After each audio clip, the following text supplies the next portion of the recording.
Une petite piqûre et cette malade peut connaître sa glycémie. Le résultat est encourageant. En effet, Nicole fait attention. Mais cela n'a pas toujours été le cas. Pendant 20 ans, elle a ignoré son diabète, diagnostiqué lors de sa grossesse. Ça a été tellement contraignant, c'était vraiment des piqûres, c'était une contrainte au niveau alimentaire, il fallait que je mangeais régulière et tout ça. Donc je pense que c'est ça qui a fait que j'ai occulté. Après, je voulais plus savoir. J'ai pas fait attention à ce que je mangeais. J'avais oublié ce diabète gestationnel. Depuis, Nicole a rejoint l'association des diabétiques de la Haute-Vienne. Leur objectif, éveiller les consciences, montrer que la maladie peut avoir de graves conséquences si elle n'est pas détectée assez tôt. Et cela commence par de la prévention primaire.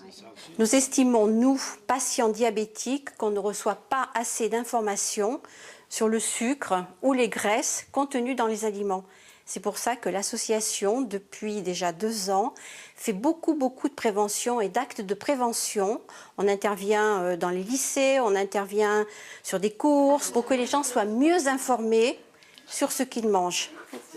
Bouger, avoir une alimentation équilibrée, pauvre en graisse et en sucre rapide, surveiller son tour de taille, voilà déjà quelques recommandations de base. Et pour les gens en surpoids et ceux qui ont des diabétiques dans leur famille, attention.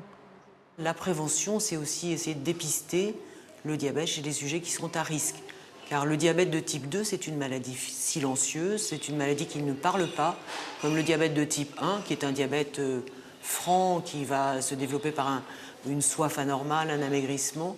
Alors que le diabète de type 2, il est latent, il est silencieux, il ne se révélera quelquefois que quelques années après son début. En France, une pétition circule pour faire du diabète une cause nationale. Cette épidémie planétaire devrait toucher 1 personne sur 10 d'ici 2035.